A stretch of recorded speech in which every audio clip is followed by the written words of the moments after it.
Di bab kesejajaran nanti pada mata kuliah di materi ini diharapkan nanti Anda memahami tentang istilah atau konsep transversal, sudut dalam berseberangan, sudut luar berseberangan, dan sudut sehadap.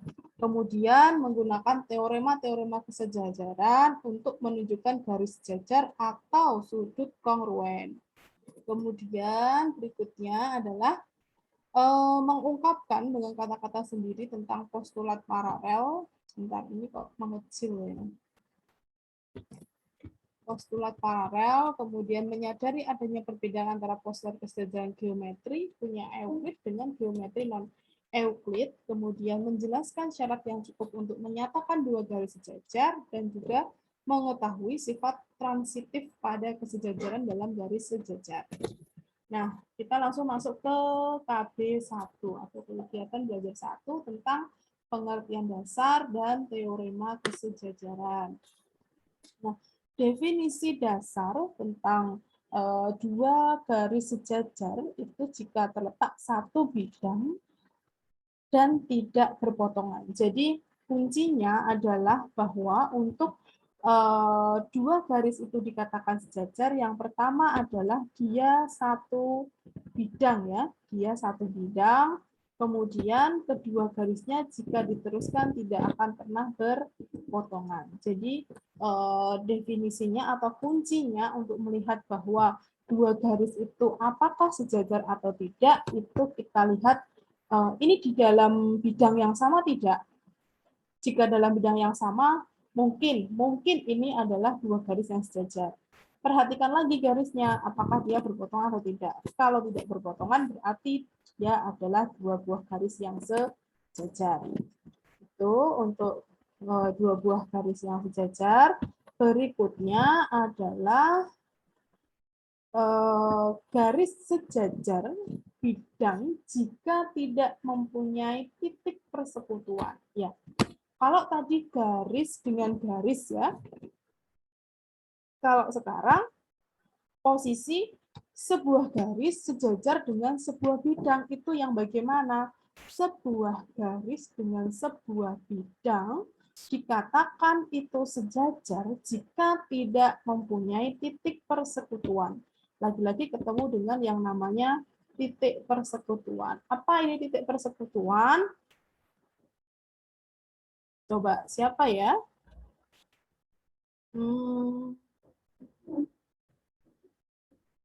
Eki mana Eki? Eki ada? Eki ada? Ya, Bu. Ya, Mas Eki. Perhatikan definisi 4.2, gambar garis G dan bidang A. Dia adalah garis dan bidang yang sejajar. Bisa Anda jelaskan seperti apakah posisi garis dan bidang tersebut dengan bahasa Anda? Silakan.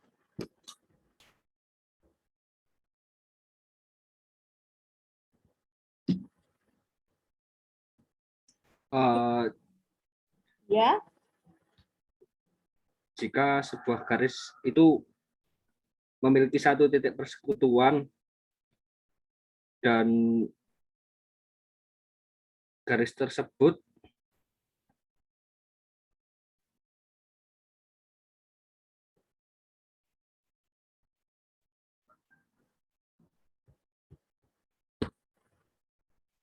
Salah Mas Eki, kurang tepat. Jadi gini ya, dua buah garis,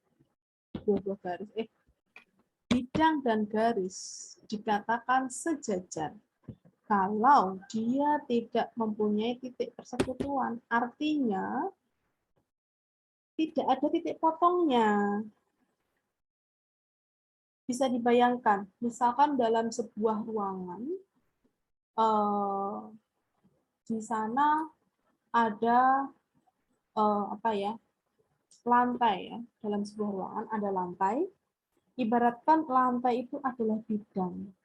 Kemudian di atasnya pada bagian atap itu ada apa ya, kayunya ya, kayu yang posisi, atau bukan kayu ya, tapi ada semacam rangkanya ya, rangka yang bentuknya itu di atasnya ya, rangka pada atap yang bentuknya horizontal mendatar. Nah, itu kita katakan dia sebagai garis, misalkan. Saya mengibaratkan rangka pada atap sebuah ruangan itu bentuknya memanjang begitu ya. Ini misalkan ya, ini adalah lantai. Nah, ini kalau saya teruskan, kalau ini saya perluas, itu tidak akan pernah bertemu di satu titik pun. Maka saya katakan ini adalah garis dan bidang yang sejajar. Jadi garis dan bidang itu bisa sejajar juga. Bagaimana kalau dia tidak pernah punya titik potong atau titik persekutuan? Itu yang dinamakan garis dan bidang yang sejajar. Bisa dipahami, Mas Eki? Halo? Tahu. Ya. Jadi coba gimana? Diulangi lagi tadi saya. Garis tersebut Hmm? garis Garis. jajar yang tidak memiliki Ya, gimana? Garis dan bidang yang sejajar itu adalah atau apabila garis dan bidang itu tidak mempunyai titik persekutuan atau titik potong. Titik persekutuan itu ada karena ada titik potong ya. Kalau tidak ada titik potong ya tidak akan ada titik persekutuan, gitu ya. Paham ya? Jadi ini dua garis sejajar jika terletak satu bidang dan tidak berpotongan. Jadi kalau ini tadi adalah garis dan garis, saya mengatakan garis dan garis. Bagaimana kondisi atau posisi garis G dan garis M ini pada bidang ini? Dia sejajar. Kenapa dia sejajar? Karena dia tidak berpotongan, tidak punya titik persekutuan. Garis dan garis bisa dikatakan sejajar kalau bagaimana? Kalau dalam bidang yang sama. Kalau tidak dalam bidang yang sama, namanya apa? Ya nanti kita simak berikutnya. Itu ya. Berikutnya adalah dua bidang sejajar jika tidak mempunyai titik persekutuan. Dua bidang juga bisa dikatakan sejajar. Bagaimana jika tidak punya titik persekutuan? Titik potong. Berikutnya, transversal adalah garis yang memotong dua garis koplanar di dua titik. Garis koplanar itu apa kemarin? Garis koplanar itu apa? Apa yang dimaksud dengan garis koplanar? Koplanar itu apa kemarin? Kolinier, koplanar, itu apa? Masih ingat nggak? Kemarin sudah loh itu. Farah, coba farah. Farah. Garis koplanar adalah garis terletak pada satu bidang. Gimana? Garis koplanar adalah garis yang terletak pada satu bidang. Terletak pada satu bidang. Nah, berarti di sini transversal adalah garis yang memotong dua garis koplanar di dua titik. Maksudnya, mana yang dikatakan transversal, mana yang dikatakan dua garis koplanar kalau kita perhatikan pada definisi 4.4.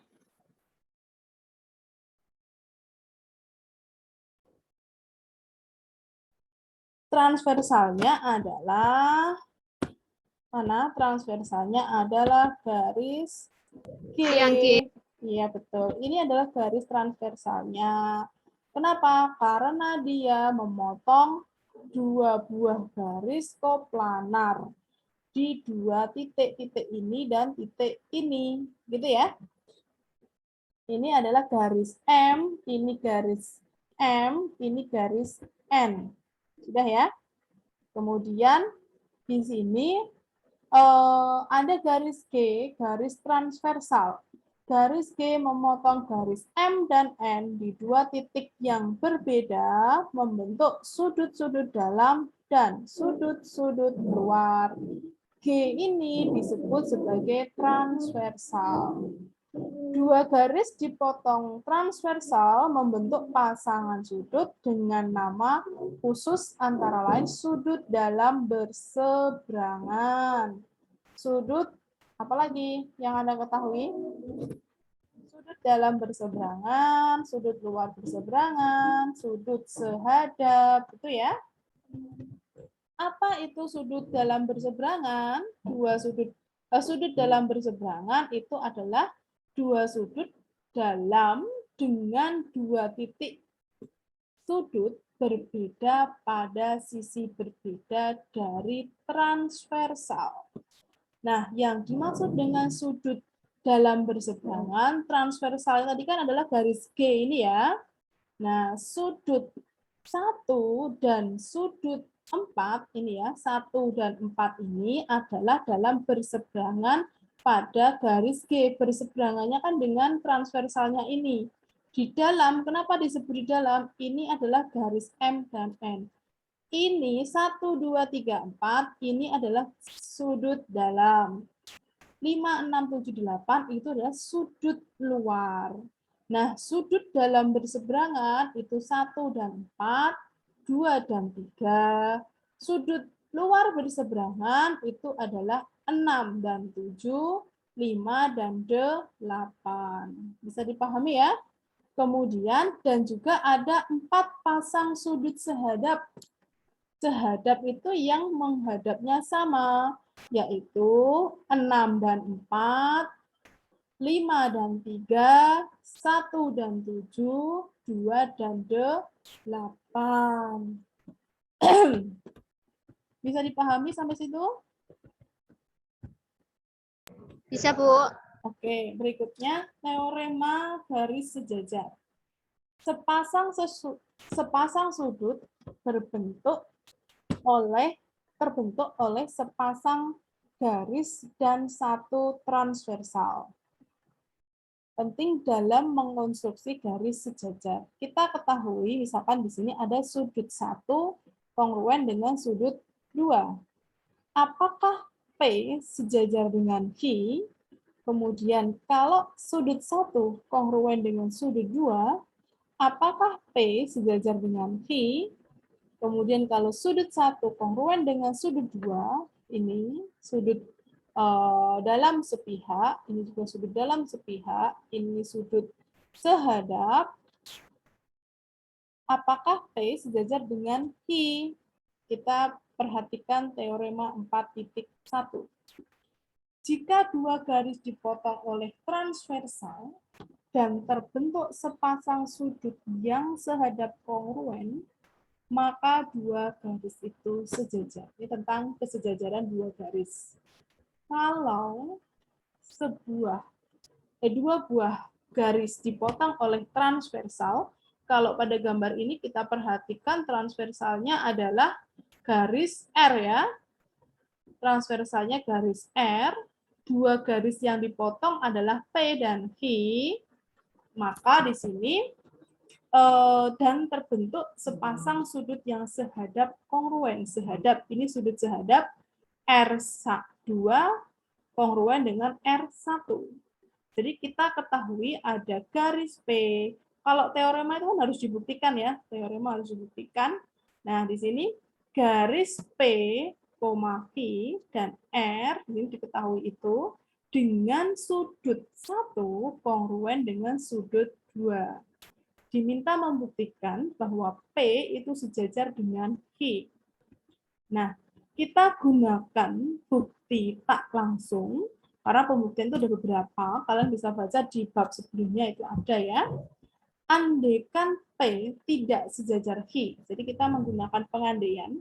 Andaikan P, jadi di sini bukti tak langsung itu bukti dengan pengandaian. Andaikan P tidak sejajar dengan Q, maka terdapat segitiga yang terbentuk. Nah, cari kontradiksinya. Nah, kita punya tadi, andaikan P tidak sejajar Q, ini pengandaian bukti tak langsung, maka P dan Q berpotongan. Iya, kalau P tidak sejajar dengan Q, maka P dan Q itu akan berpotongan. Misalkan di titik C, dan segitiga ABC terbentuk. Berarti di sini sudut 2, sudut luar segitiga ABC. Sudut 1, sudut dalam yang berjauhan dari sudut 2. Sehingga di sini nanti besar sudutnya berubah. Besar sudut 2 itu lebih besar dari sudut 1. Dengan padahal tadi kita punya sudut 1 sama dengan sudut 2. Ini jadi bertentangan dengan ini. Kalau kita mengandaikan P tidak sejajar dengan Q. Ini adalah argumen ketika kita mengandaikan bahwa P itu tidak sejajar Q. Yang mau kita buktikan ini dikontradiksikan untuk membuktikan dengan pembuktian tidak langsung. Andaikan P tidak sejajar dengan Q. Apa konsekuensinya jika P tidak sejajar dengan Q?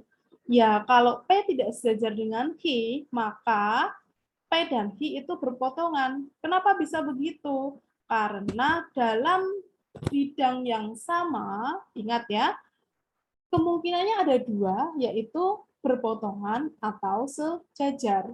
Jika tidak sejajar, berarti dua garis itu berpotongan. Nah, kalau berpotongan, berarti akan ada titik potongnya. Misalkan di sini adalah titik C.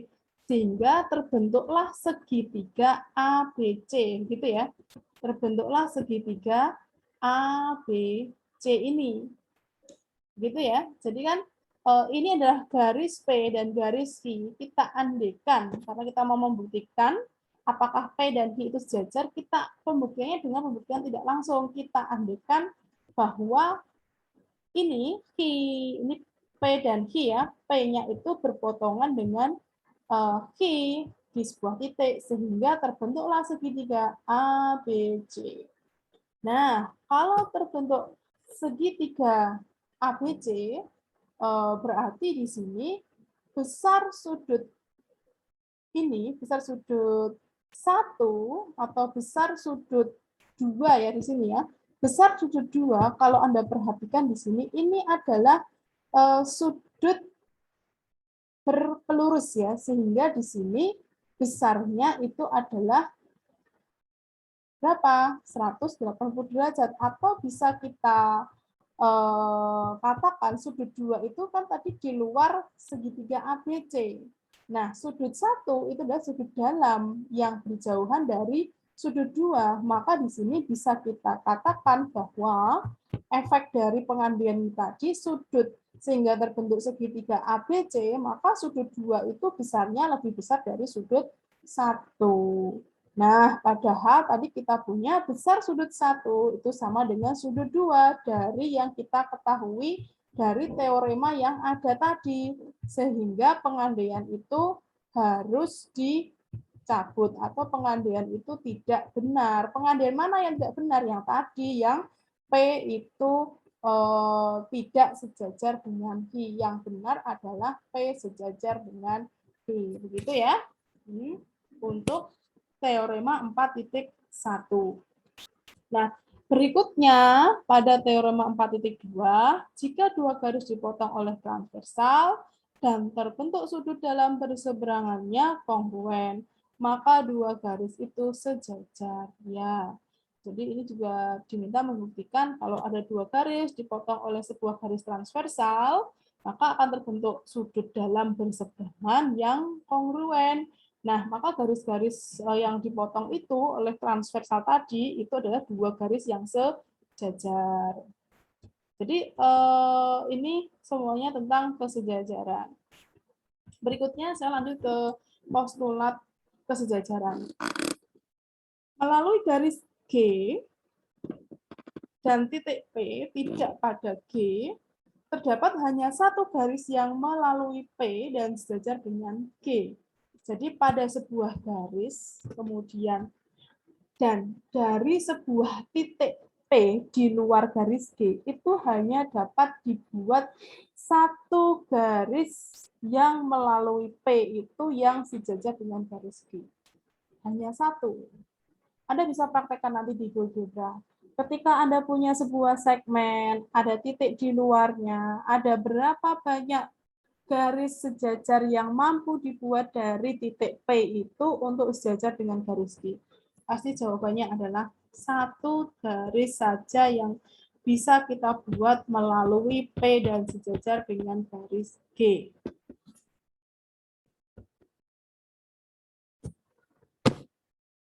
Berikutnya, sekilas tentang perkembangan postulat kesejajaran. Euclid pada saat itu tahun 330 sampai 270 sebelum Masehi mengatakan bahwa postulat kesejajaran adalah sebagai berikut. Jika satu garis memotong dua garis dan membentuk dua sudut dalam pada sisi yang sama lebih kecil dari dua sudut siku-siku, dua garis itu jika diperpanjang tak hingga akan bertemu pada sisi di mana dua sudut yang kurang dari dua sudut siku-siku. Nah, di sini garis A memotong garis B dan C, membentuk dua sudut dalam, yaitu sudut 1 dan sudut 2, pada sisi yang sama dari garis A, yaitu sama-sama di sebelah kanan garis A. Jumlah ukurannya kurang dari 2 kali 90 derajat atau sama dengan 180 derajat. Maka dua garis itu, garis B dan C, akan bertemu atau berpotongan pada sisi di mana dua sudut yang kurang dari 180 derajat itu bertemu garis B dan C, juga di sebelah kanan garis A. Nah, postulat ini bertahan kurang lebih selama 2000 tahunan. Baru pada abad 18, seorang matematikawan John Playfair menemukan postulat yang ekuivalen dengan postulat kesejajaran Euclid. Nah, dinamakan sebagai postulat Playfair. Dengan postulat Playfair ini bermunculan postulat-postulat baru yang tadinya menyalahkan Euclid, tapi malah melahirkan geometri lain seperti geometri eliptik, geometri hiperbolik, serta geometri netral. Nah, teorema 45 di sini mengatakan diketahui garis P, H, dan R. Jika P sejajar dengan H sejajar dengan R, maka P pasti juga sejajar dengan R. Kita buktikan. Kita ketahui tadi ada 3 buah garis yang berbeda, di mana P sejajar H dan H sejajar R, yang akan dibuktikan adalah P sejajar dengan R. Kita andaikan bahwa P itu tidak sejajar dengan R. Yang mau kita buktikan, kita kan menggunakan pembuktian pembuktian kontradiksi atau pembuktian secara tidak langsung. Andaikan P tidak sejajar dengan R, maka terdapat persekutuan P dan R sebut saja titik A. Nah, berarti tadi P sejajar dengan H tadi kan diketahui, R sejajar dengan H juga diketahui, garis P dan R, dua garis berbeda melalui A sejajar dengan H, maka nanti kontradiksi dengan postulat kesejajaran yang menyatakan hanya ada satu garis melalui A dan sejajar dengan H. Nah, berarti di sini P itu sejajar dengan R, tidak bisa tidak sejajar dengan R, karena kita akan kontradiksi dengan ini. Jadi yang betul ketika ada 3 buah garis P, Q, dan R, di mana P sejajar dengan Q, Q sejajar dengan R, pastilah P itu juga sejajar dengan R. Gitu ya. Ini tentang teorema kesejajaran 3 garis tadi. Latihannya ada, nanti silakan bisa dicoba. Atau mau dilihat terlebih dahulu latihan-latihan soalnya, silakan. Kalau tidak, saya lanjutkan ke KB2 tentang teorema selanjutnya tentang kesejajaran garis. Atau juga Anda baca sebentar, nanti saya review.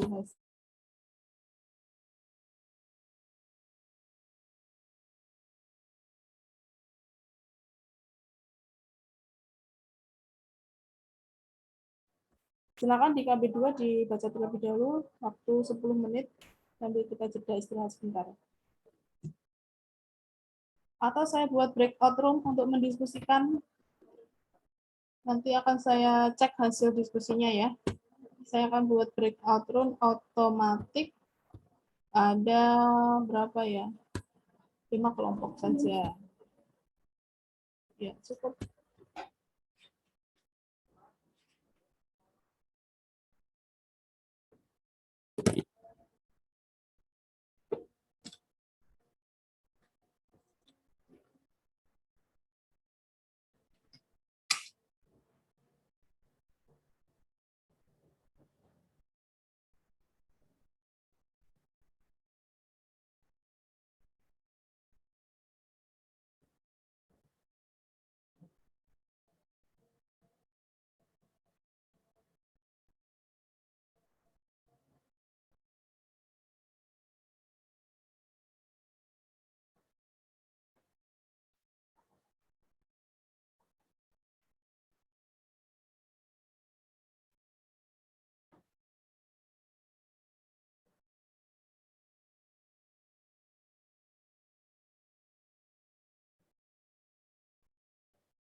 Putri Amel kok nggak pergi ke kelas ini ya? Kok di sini aja, nggak pindah ke breakout room? Udah Bu, tapi nggak bisa. Kok nggak bisa, kenapa? Nggak tahu, nanti saya coba lagi Bu. Udah tuh, cepet pindah ke room 2 kamu.